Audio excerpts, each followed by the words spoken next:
Hi there, our highly valued, treasured and esteemed viewers and listeners, and welcome back to your channel of choice. This video I am about to present was compiled by Dr. Nath Arua, a clinical pharmacist by training and profession who is the founder of Progressive Pharmacotherapy Consultants, the premier virtual clinical pharmacy institute for capacity building for healthcare workers. The Virtual Clinical Pharmacy Institute with a difference, where patient safety, medication therapy management and optimal clinical outcomes are very crucial and non-negotiable to us.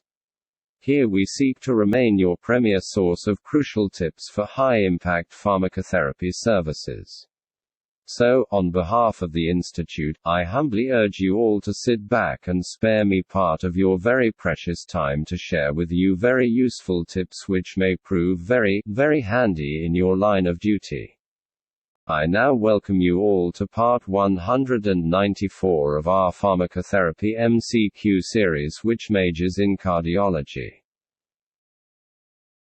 And the first question reads, JGM, a 62-year-old male patient, presents to your accident and emergency department. His chief complaint is a 72-hour history of severe pain in his left calf. On physical examination, JGM's leg is cold with pallor, he has difficulty wiggling his toes. He has a past medical history significant for peripheral arterial disease, type 2 diabetes mellitus and hypertension.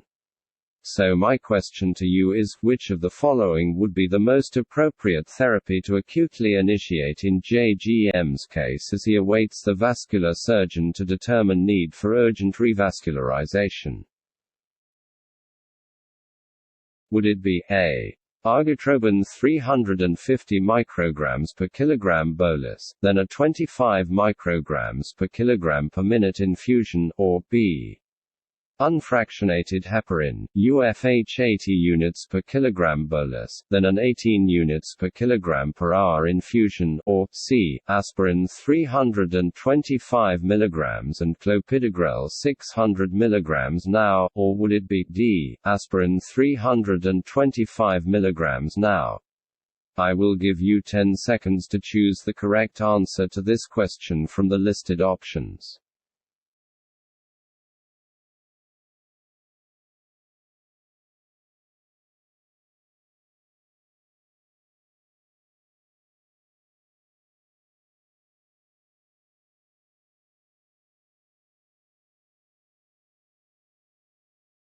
And the correct answer is B.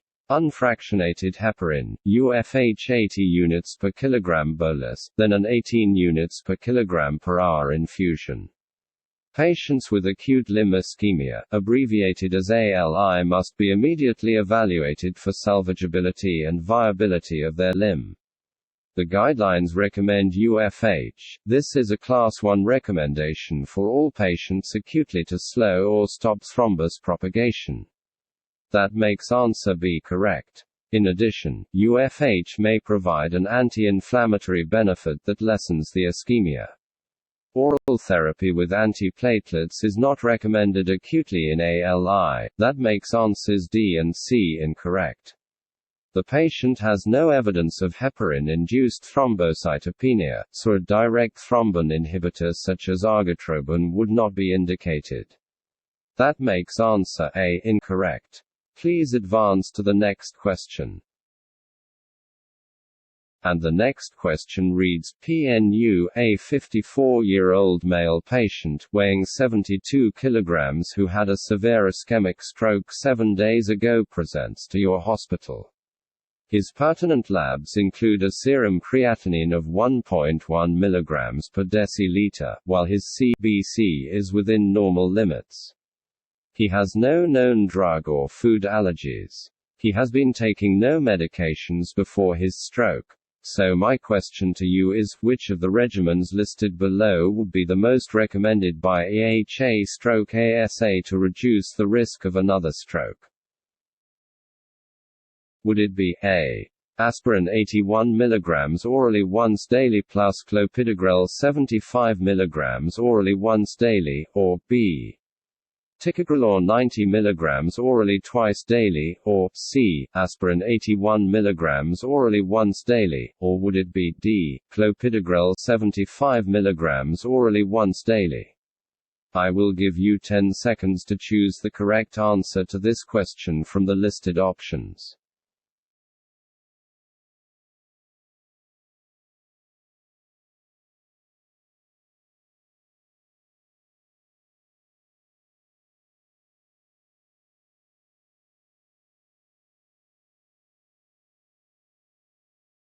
And the correct answer is C. Aspirin 81 mg orally once daily.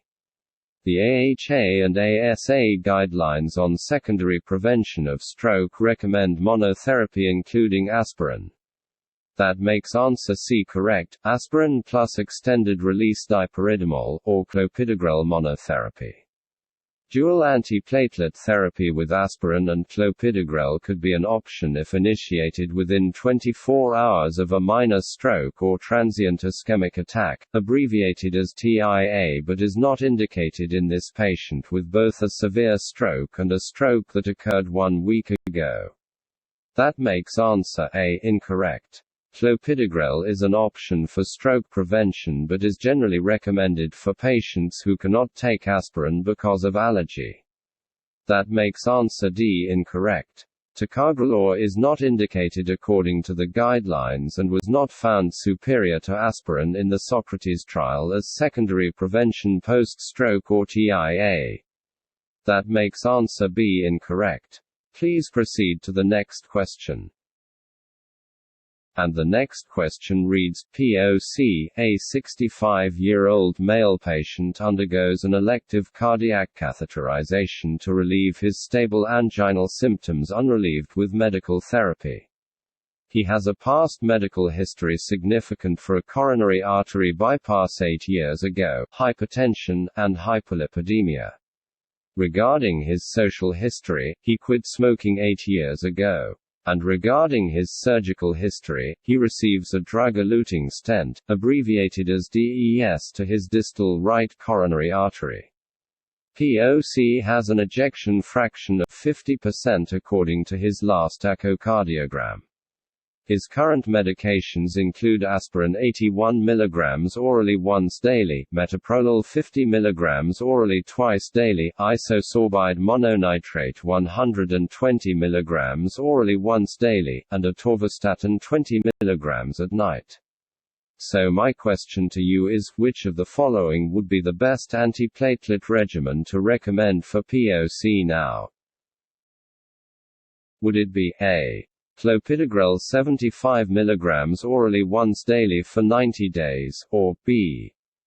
Ticagrelor 90 mg orally twice daily for 90 days, or C. Clopidogrel 75 mg orally once daily for 6 months, or would it be D. Ticagrelor 90 mg orally twice daily for 6 months? I will give you 10 seconds to choose the correct answer to this question from the listed options.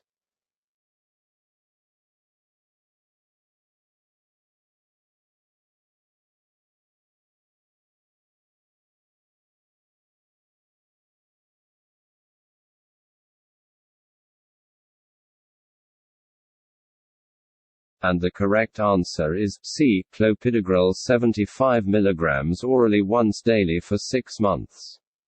For patients with stable ischemic heart disease undergoing percutaneous coronary intervention with a DES, the current guidelines recommend aspirin plus clopidogrel. That makes answers D and B incorrect. Treatment for at least 6 months, answer C is correct. Administering post-DES, answer D is incorrect. A shorter regimen of 3 months is recommended for those at high risk of bleeding or who develop overt bleeding while taking dual antiplatelet therapy. Please proceed to the next question.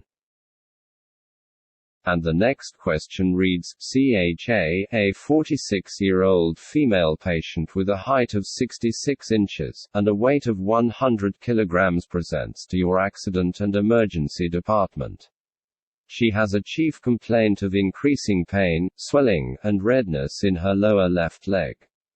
Examination using a duplex ultrasound shows a left popliteal deep venous thrombosis (DVT). CHA was admitted for a hysterectomy just 14 days ago. She hasn't been very active since the surgery. She has a past medical history significant for hypertension and dyslipidemia. Her current medications include chlorthalidone 25 mg orally once daily, lisinopril 10 mg orally once daily, simvastatin 40 mg orally once daily, and paracetamol 500 mg with hydrocodone 7.5 mg orally 4 times daily PRN for pain. Her pertinent vitals and labs are within normal limits. So my question to you is, which of the following would be the most appropriate regimen for CHA's DVT treatment? Would it be A. Apixaban 5 mg orally twice daily for 1 week, followed by 2.5 mg orally twice daily, or B. Edoxaban 60 mg orally twice daily for 1 week, followed by 30 mg orally once daily, or C. Enoxaparin 100 mg subcutaneously twice daily for 5 days, followed by rivaroxaban 20 mg orally once daily, or would it be D. Enoxaparin 100 mg subcutaneously twice daily for 5 days, followed by dabigatran 150 mg twice daily? I will give you 10 seconds to choose the correct answer to this question from the listed options.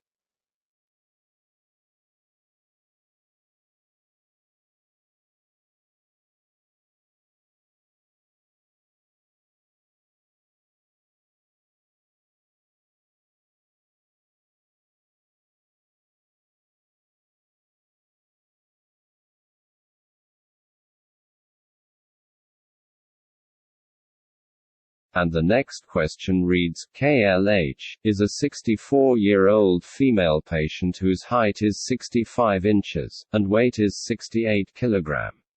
She has a past medical history significant for nonvalvular atrial fibrillation, ischemic stroke, dyslipidemia, hypertension and hypothyroidism.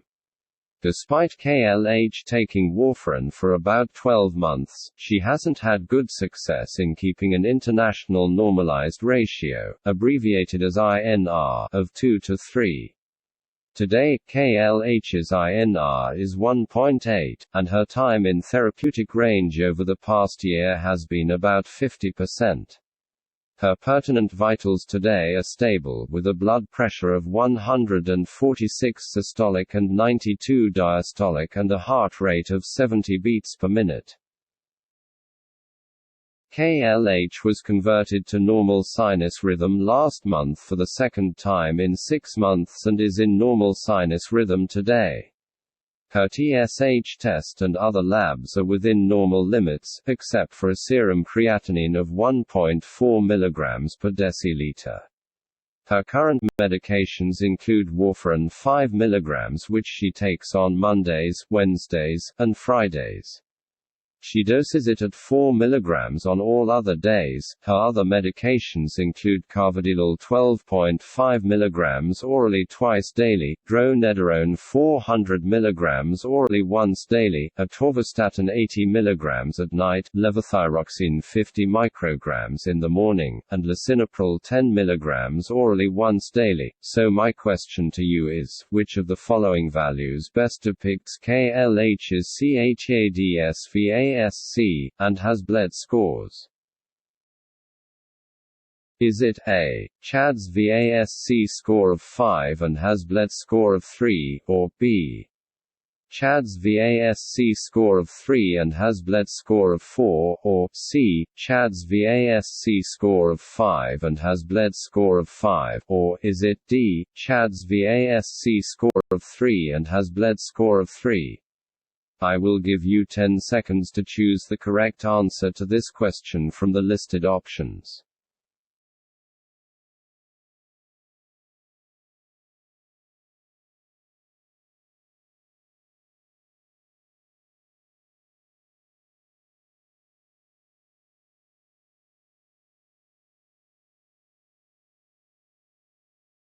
And the correct answer is A.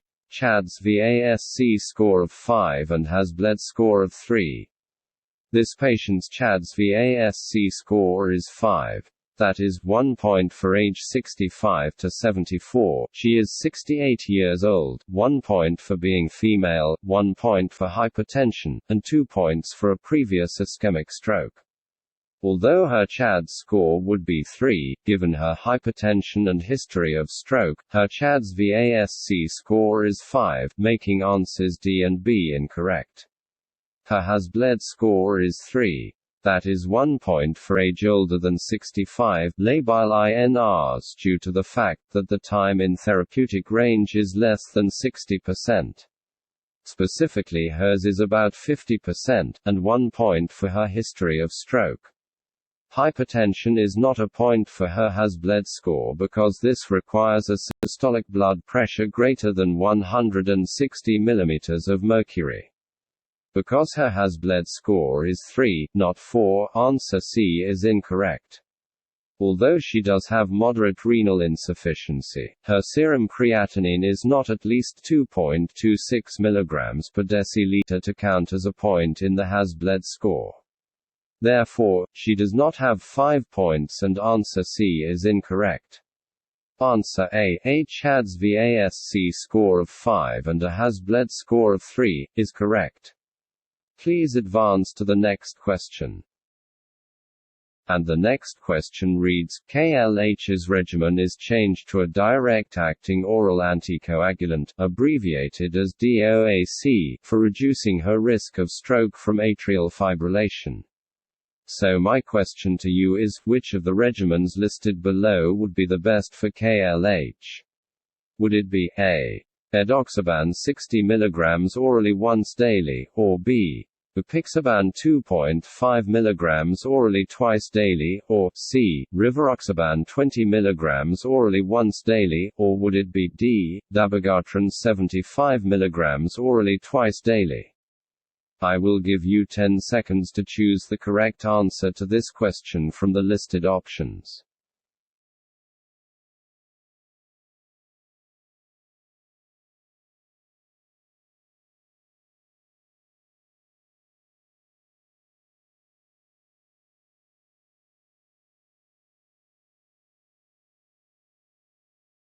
And the correct answer is D. Dabigatran 75 mg orally twice daily. The creatinine clearance (CR/CL) for dosing DOACs is calculated using the Cockcroft-Gault equation with total body weight. The calculated CR/CL for this patient is 40 to 45 ml per minute per 1.73 meters squared, given her moderate renal insufficiency. With this level of renal function, the rivaroxaban dose should be reduced to 15 mg daily instead of the typical dose of 20 mg daily, making answer C incorrect. This patient has none of the patient characteristics required to justify the reduced apixaban dose, like an age 80 or older, weight of 60 kg or less, or a serum creatinine of 1.5 mg per deciliter or greater. Therefore, the apixaban dose in this patient should be 5 mg twice daily, making answer B incorrect. Patients receiving edoxaban should have the dose reduced if they have any one of the following: CR/CL of 15 to 50 ml per minute per 1.73 meters squared, weight of 60 kg or less, or receiving a strong P-glycoprotein (PGP) inhibitor. This patient has moderate renal insufficiency and is receiving dronedarone. Therefore, her edoxaban dose should be 30 mg once daily, making answer A incorrect. Patients with a CR/CL of 30 to 50 ml per minute per 1.73 meters squared receiving a strong PGP inhibitor can receive dabigatran at the reduced dose of 75 mg twice daily, making answer D correct. Please proceed to the next question. And the next question reads, KLH was initiated on apixaban 5 mg orally twice daily, and 6 months later, she was in a motor vehicle accident with major life-threatening hemorrhage a few hours ago. She took her last dose of apixaban 6 hours ago. So my question to you is, which of the following would be the most appropriate therapeutic agent for managing KLH's bleeding episode? Would it be A. 4-factor prothrombin complex concentrate 100 units per kilogram IV, or B.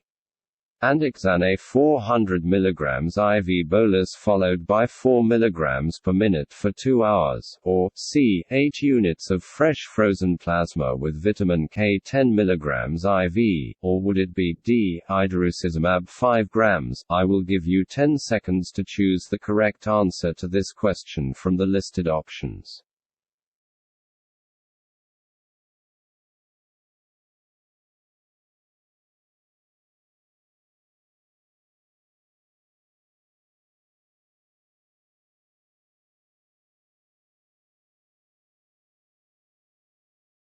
And the correct answer is B. Andexane 400 mg IV bolus followed by 4 mg per minute for 2 hours. Idarucizumab is a specific antidote for dabigatran and would not manage a major bleeding episode from a direct factor Xa inhibitor, making answer D incorrect. Answer C is incorrect because fresh frozen plasma does not provide an adequate amount of clotting factors to reverse the activity of a direct factor Xa inhibitor or warfarin, and vitamin K would not be expected to have an impact for a direct factor Xa inhibitor. Andexane is a recombinant factor Xa molecule with modifications to be a specific antidote for factor Xa inhibitors without having anticoagulant activity. Answer B is correct and represents the standard dose of andexane, which is used when the last dose of apixaban was 5 mg or less. Although 4-factor prothrombin complex concentrates have been used for reversal of direct factor Xa inhibitors, the specific antidote would be preferred, making answer A incorrect. Answer A is also incorrect because the dose of 100 units per kilogram is twice as high as what has been studied and would increase the risk of thrombosis. Please progress to the next question.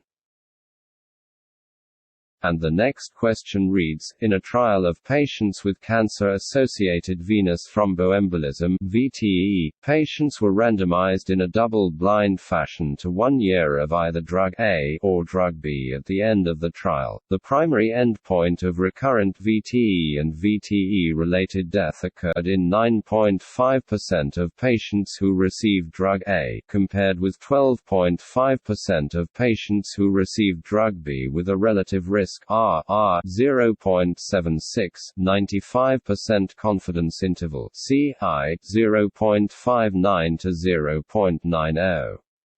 The incidence of recurrent VTE was 8.5% with drug A, compared with 10.5% with drug B with an RR 0.81, 95% CI 0.63 to 0.95, and the incidence of VTE-related death was 1.0% with drug A, compared with 2.0% with drug B with an RR 0.50, 95% CI 0.18 to 1.20. Major bleeding occurred in 6% of patients receiving drug A, compared to 4% of patients receiving drug B with an R of 1.5, 95% confidence interval of 1.18 to 1.98. So my question to you is, which of the statements below best represents the clinical implications of using drug A to treat cancer-associated thrombosis for 12 months compared with drug B per 100 patients treated? Is it A. 2 less recurrent VTE and VTE-related death events and 2 less major bleeds, or B. 3 less recurrent VTE events, 1 more VTE-related death, and 2 less major bleeds, or C, 3 less recurrent VTE and VTE-related death events and 2 more major bleeds, or is it D, 2 less recurrent VTE events, 1 less VTE-related death, and 2 more major bleeds? I will give you 10 seconds to choose the correct answer to this question from the listed options.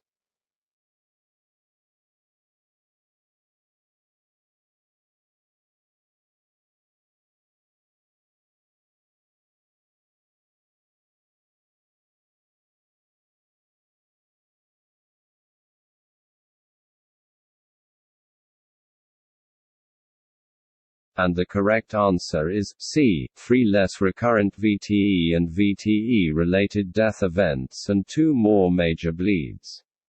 The absolute difference in the primary outcome of recurrent VTE and VTE-related death is 3%, which gives a number needed to treat of 33. Therefore, treating 100 patients would prevent 3 events. Major bleeding was increased by an absolute value of 2%, which gives a number needed to harm of 50. Therefore, treating 100 patients would cause 2 major bleeding events. This makes answer C correct. Because VTE-related death was not significantly different, no difference in events should be expected, making answers D and B incorrect. Answer A is incorrect because the number of prevented primary endpoint events is incorrect, and it states that major bleeding would be less with drug A. So there you have it, our highly esteemed viewers and listeners. That brings us to the end of this video. If it benefited you in any way, kindly remember to give it a thumbs up, to like it and to share it widely with your peers. Please leave your comments at the bottom. And if you haven't yet done so, I humbly urge you to subscribe to our YouTube channel. I would like to promise you all that the very, very best is yet to come. Thank you very much for viewing this video. On behalf of our senior colleague, Dr. Nath Arua, I sincerely appreciate your partnership, continued support and kind collaboration. We look forward to interacting with you in the next video, which will be part 195.